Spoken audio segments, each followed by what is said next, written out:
Halo, assalamualaikum warahmatullahi wabarakatuh. Selamat datang di channelnya PMI Hongkong, pekerja migran Indonesia yang berdomisili di negara Hongkong. Oke, kali ini kita akan membahas tentang berita yang kemarin viral banget di sosial media, FB maupun di YouTube. Tentu kawan-kawan udah tahu tentang apa itu, yaitu tentang nyonya di negara ini atau bos di negara ini yang diputus kontrak oleh 7 pekerjanya secara langsung, secara bersama-sama. Nah, jadi dalam kasus ini, dalam kejadian ini, apa sih yang harus kita pelajarin? Dan tentu sekali lagi dalam kejadian ini uh, kita tahu bahwa ini loh solidaritas dari orang-orang Indonesia, pekerja Indonesia yang menurut aku sih bagus banget. Walaupun memang saya membaca dari beberapa komentar di Facebook sinyonya tersebut, memang sekali lagi memang tidak bagus ya, tidak baik juga. Tapi sekali lagi itulah bentuk mungkin kekecewaan kawan-kawan, walaupun yang disakitin itu bukan dari Indonesia namun dari negara PL. Tapi karena kawan-kawan itu juga memiliki status yang sama dengan PL, jadi kawan-kawan Indonesia ini bersolidaritas untuk menyadarkan si nyonya tersebut ya. Itu sih yang aku tangkap. Oke, kita membaca biografi si nyonya tersebut, kita tahu bahwa dia ini memang bukan orang sembarangan ya Rek, karena keluarga dia itu adalah keluarga orang pembisnis. Jadi dia ini adalah juga seorang pembisnis. Nah, si dia ini kelahiran di negara C, kemudian menikah dengan suaminya juga dulu pernah memiliki jabatan penting di stasiun TV yang cukup terkenal di negara ini. Kemudian dia tinggal di negara ini, memiliki 2 anak kembar, dan dia ini adalah lulusan dari Institut Akuntan Keuangan Inggris. Jadi menurut aku memang selain orang tuanya kaya, tentu dia memang juga pinter ya. Buktinya dia bisa mengembangkan bisnisnya sendiri sehingga bisnisnya besar, dan dia itu adalah salah satu investor di sebuah bank yang ternama di negara ini.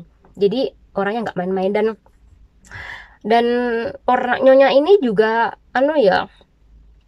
sering-sering mengadakan pertemuan yang dimana diadakan oleh eh, apa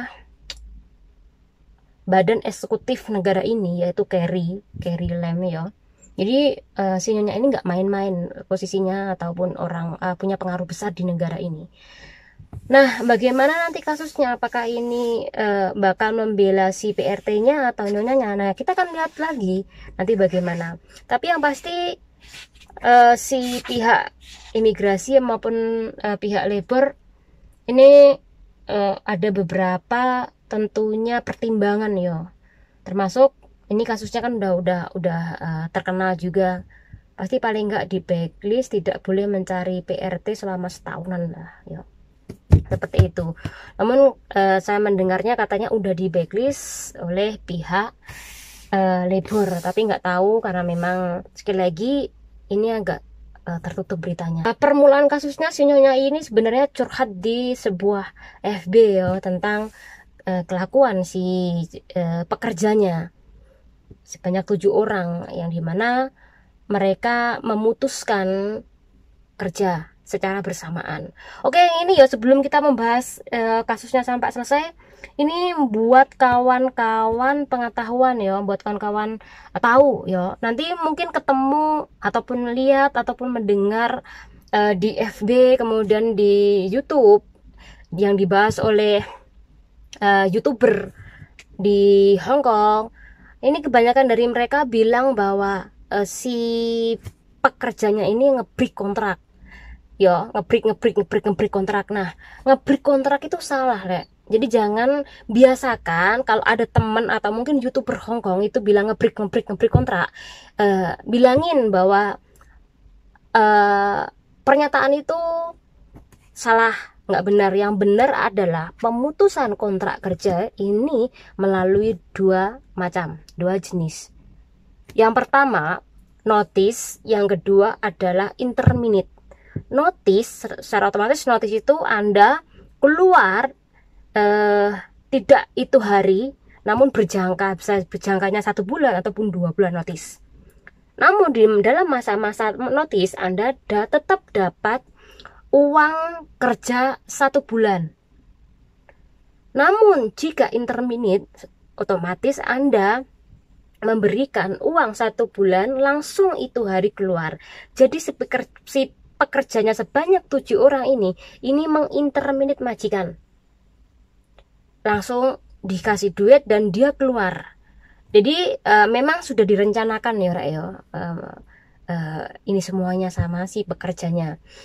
Sedangkan ngebreak itu Anda memiliki kesalahan yang fatal di kerjaan. Contoh Anda kerja 2 rumah, contoh Anda jualan.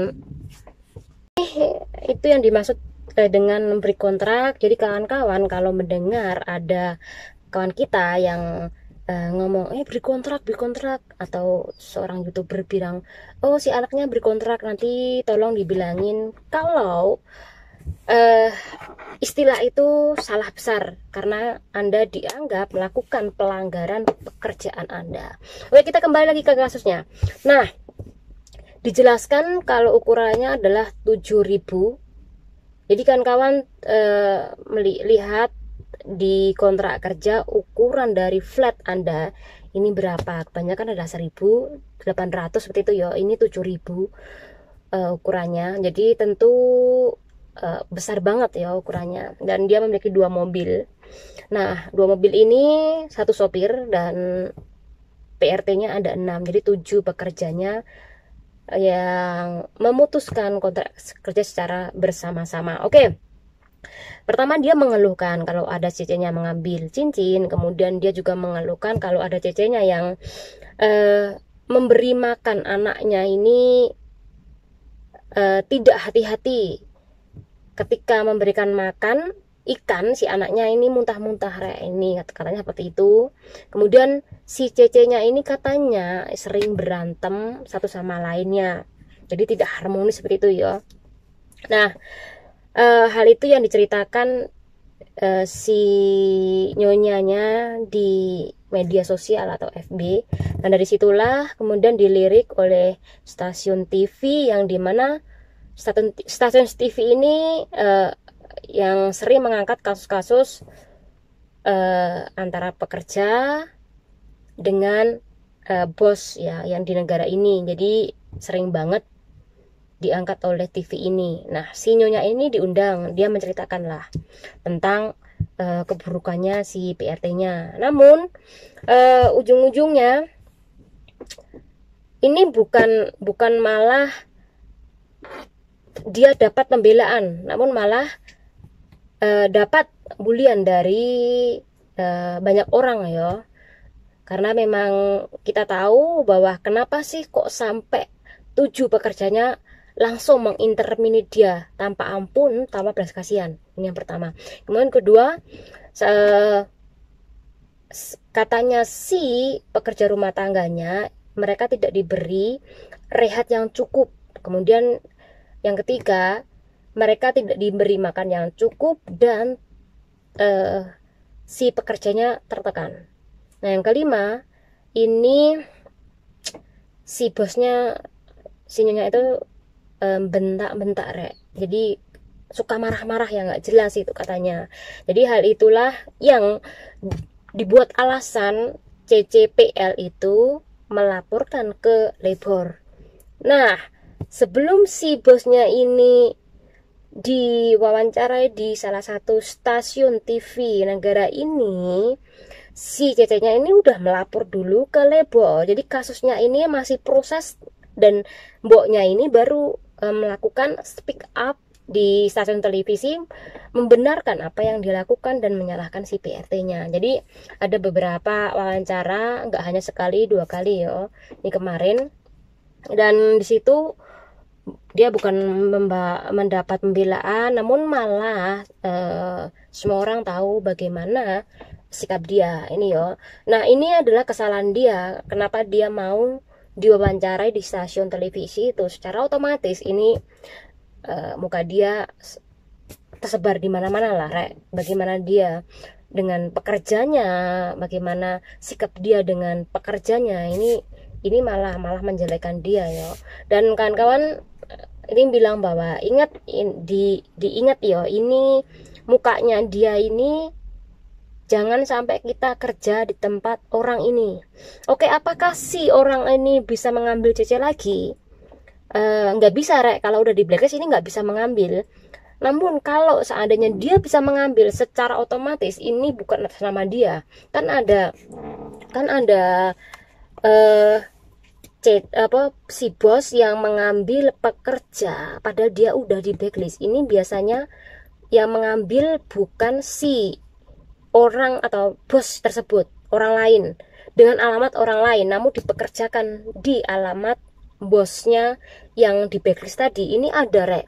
Apakah itu melanggar? Tentu ini melanggar karena tidak sesuai dengan kontrak kerja kita. Bagaimana kalau hal ini terjadi? Silakan Anda melaporkan hal ini ke imigrasi, ke labor, bahwa Anda bekerja tidak sesuai dengan kontrak kerja Anda. Nah, hal inilah yang menurut aku harus kita berhati-hati, dan yang pastinya ya ini kesalahan dia ya. Menurut aku ketika dia speak up itu malah semuanya orang tahu, oh ini ya orangnya. Nah, jadi diingat-ingat oleh PRT negara lain bahwa jangan sampai kerja di negara di nyonya ini seperti itu ya. Oke. Jadi banyak banget sih pelajaran yang diambil. Jadi kita lebih berhati-hati dan lebih berani. Memang kalau dalam keadaan marah, dalam keadaan emosi, dalam keadaan tertekan, ya kan bisa melakukan pemutusan kontrak kerja dengan cara mengintermini itu, walaupun ini merugikan kita, tapi kita ngerasa bahwa kasih dia pelajaran seperti itu ya. Oke, semoga bermanfaat. Wassalamualaikum warahmatullahi wabarakatuh.